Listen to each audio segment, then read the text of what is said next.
গর্ভাবস্থার 9 মাস প্রায় শেষের দিকে, কিন্তু এখনও পর্যন্ত কোনো লক্ষণ নেই, কোনোরকম কোনো ব্যথা নেই। সেক্ষেত্রে এই সময় ডেলিভারি ব্যথা কখন উঠবে, কী করে বুঝবো? এই সময় নর্মাল ডেলিভারির জন্য কী কী করা প্রয়োজন, এই বিষয়টা নিয়ে প্রায় বেশিরভাগ জনই টেনশন রয়েছেন। চলুন আজকে ভিডিওতে এই বিষয়ে আলোচনা করব। নমস্কার, দেশকোণ পঞ্চুর আরেকটি নতুন ইনফরমেটিভ ভিডিওতে সবাইকে অনেক ওয়েলকাম, অনেক ভালোবাসা।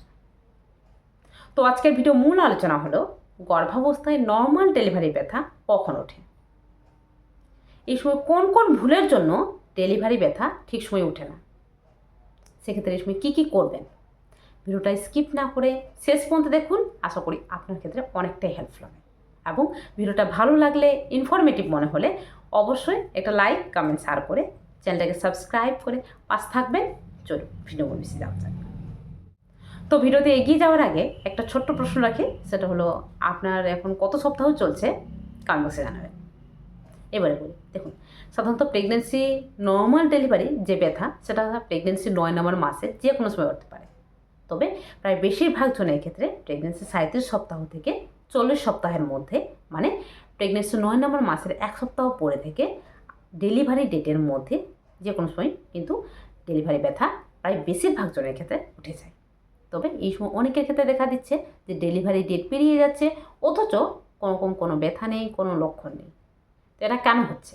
দেখুন, এই সময় বিশেষ কিছু ভুল যেটা কিন্তু অনেকে করে থাকেন, মানে কমন কিছু ভুল যেটা কিন্তু অনেকে না জেনে করে থাকেন, যার কারণে সব ঠিক থাকা সত্ত্বেও ডেলিভারি ব্যথা কিন্তু উঠতে চায় না। কেন ওঠে না?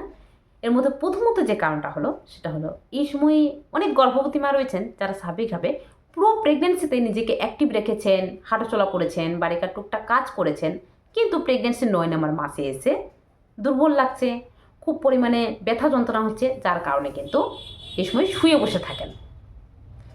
এই ভুলটাই কিন্তু মারাত্মক ভুল, কারণ প্রেগনেন্সি 9 নম্বর মাসটা এমন একটা সময় যেখানে কিন্তু স্বাভাবিকভাবে বাচ্চা আস্তে আস্তে করে ডেলিভারি পজিশনে আসতে শুরু করে, আপনার পুরো শরীর ডেলিভারির জন্য আস্তে আস্তে করে প্রস্তুত হতে থাকে, কিন্তু আপনি এই সময় শুয়ে বসে আছেন। সেক্ষেত্রে স্বাভাবিকভাবে এই পুরো প্রসেসটা কিন্তু স্লো হয়ে যায় বা হতে পারে না। সেক্ষেত্রে সময় কী করবেন, এই সময় আপনি নিজেকে যতটা পারবেন অ্যাক্টিভ রাখার চেষ্টা করবেন, মানে বাড়িকার কিছু টুকটাক কাজ করুন, দিনে 30 থেকে 40 মিনিট হাঁটাচলা করুন, আস্তে আস্তে হাঁটাচলা করুন, কিন্তু নিজেকে অ্যাক্টিভ রাখুন। আপনি নিজেকে যতটা অ্যাক্টিভ রাখবেন, বাচ্চা তত তাড়াতাড়ি নিচের দিকে নামতে পারবে, এবং তার সঙ্গে সঙ্গে ডেলিভারি প্রসেসটাও কিন্তু সুন্দরভাবে হতে পারবে, ঠিক সময় ডেলিভারি ব্যথা উঠবে। তো অবশ্যই এটি মনে রাখুন।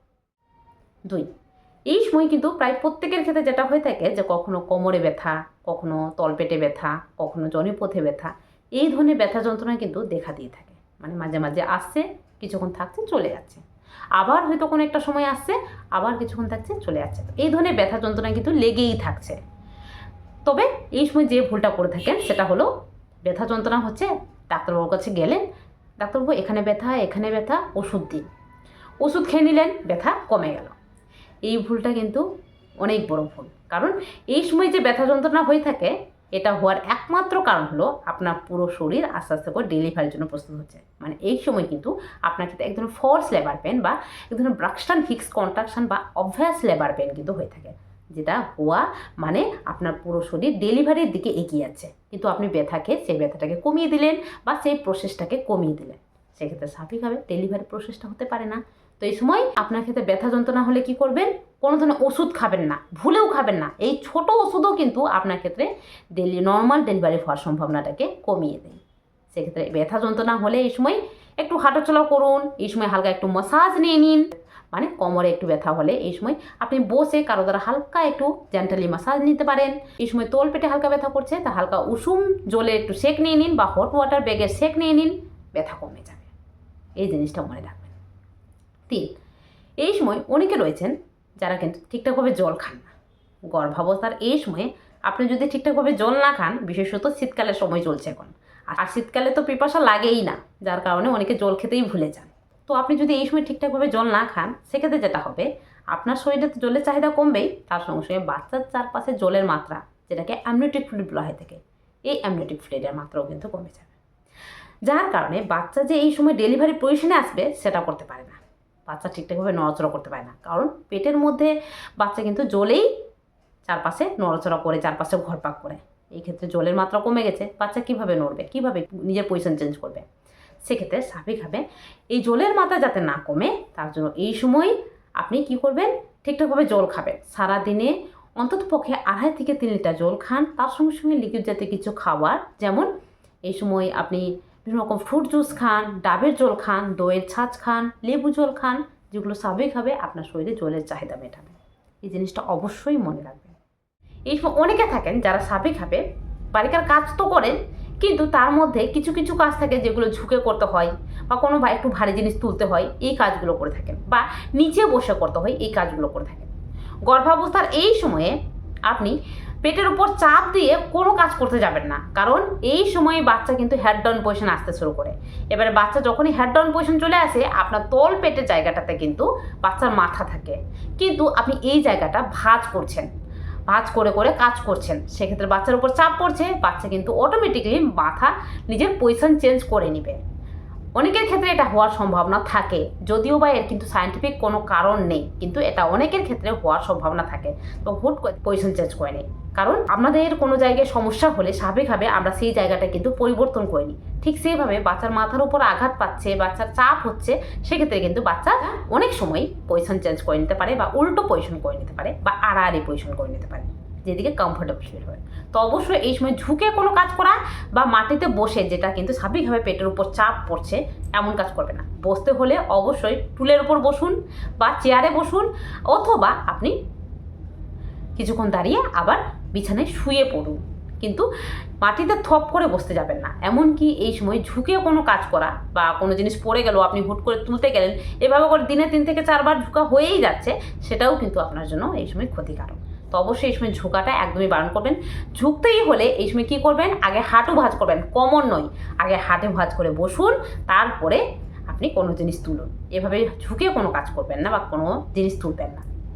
এটা হলো এই সময় প্রায় প্রত্যেকে কিন্তু ডেলিভারি নিয়ে এক ধরনের চিন্তা টেনশন করেন। তাছাড়াও অনেকের ক্ষেত্রে অনেক রকম পার্সোনালগত বা ফ্যামিলিগত অনেক রকম চিন্তা টেনশন রয়েছে, বা সামনেই ডেলিভারি, এখনও পর্যন্ত ব্যথা উঠলো না কেন, এই বিভিন্ন বিষয় নিয়ে চিন্তা টেনশন করে থাকেন। তবে বলে দিই, এই সময় যে কোনো বিষয় নিয়ে চিন্তা বা টেনশন করা, বা যে কোনো কথা নিয়ে নেগেটিভ চিন্তা ভাবনা করা, এই সমস্ত কিছু কিন্তু আপনার ডেলিভারিতে মারাত্মক এফেক্ট ফেলে, এমনকি বাচ্চার গ্রোথেও মারাত্মক এফেক্ট ফেলে থাকে। সেক্ষেত্রে এই সময় কোনো ধরনের নেগেটিভ চিন্তা ভাবনা করবেন না। এই সময় আপনি নিজেকে যতটা পারবেন স্ট্রেস ফ্রি এবং হাসি খুশি রাখার চেষ্টা করবেন। এই সময় আপনি চিন্তা টেনশন করলে আপনার ক্ষেত্রে ডেলিভারি প্রসেসটা কিন্তু হতে পারে না। তো অবশ্যই এটি খেয়াল রাখবেন। তার সঙ্গে সঙ্গে এই সময় আপনি ইন্ডিয়ান টয়লেটে যেভাবে বসেন, সেই পজিশনে মাঝে মাঝে বসুন, মানে 2 পা দুদিকে রেখে, মাঝখানে ফাঁকা রেখে, এভাবে করে কিন্তু মাঝে মাঝে বসুন। এটা করলে যেটা হবে যে আপনার বাচ্চা কিন্তু নিচের দিকে নামতে পারে, এবং জরায়ের যে মুখ বা বাচ্চাদের নিজের মুখ, সেটা কিন্তু খুলতে পারে, মানে আস্তে আস্তে করে নরম হতে পারে। তো এই জিনিসটা কিন্তু অবশ্যই মনে রাখুন।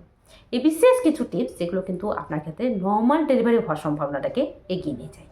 তার সঙ্গে সঙ্গে বিশেষত যেটা বলবো, ডেলিভারি ব্যথা ডেলিভারি ডেটের মধ্যেই যে উঠবে তেমনটা কিন্তু নেই। ডেলিভারি ব্যথাটা অনেকের ক্ষেত্রে ডেলিভারি ডেটের আগে, কারো কারো ক্ষেত্রে ডেলিভারি ডেটের মধ্যে, আবার কারো কারো ক্ষেত্রে ডেলিভারি ডেটের পরেও হতে পারে। সেক্ষেত্রে এই সময় কিসের প্রয়োজন? এই সময় আপনার ধৈর্যের প্রয়োজন।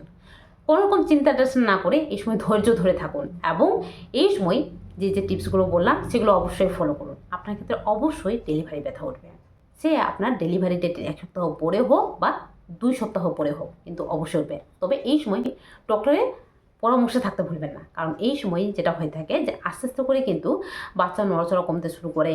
এই সময় বাচ্চার চারপাশে জলের মাত্রা নিজে নিজেই কমতে শুরু করে, কারণ প্লাসেন্টার কিন্তু কার্যক্ষমতা কমতে শুরু করে, যার কারণে। তো অবশ্যই এই সময় ডাক্তারবাবুর কিন্তু তত্ত্বাবধানে থাকতে হবে, কারণ এই সময় কোনো রকম সমস্যা হলে যাতে আপনি খুব শীঘ্রই ডাক্তারবাবুর কাছে যেতে পারেন। এই বিশেষ স্ট্রেসগুলো মনে রাখবেন। তাছাড়াও এই সময় আপনার ক্ষেত্রে ডেলিভারি ব্যথা এখনও পর্যন্ত না উঠলে বিশেষ কিছু টিপস আপনি করতে পারেন, যে বিষয়ে আমার চ্যানেলে ভিডিও আছে, লিঙ্ক ডেসক্রিপশন বক্সে দিয়ে দিব। তাছাড়াও ভিডিওর ফার্স্ট কমেন্টে লিঙ্ক আছে, দেখে নিতে পারেন। আপনার কিন্তু অনেকটা হেল্পফুল হবে।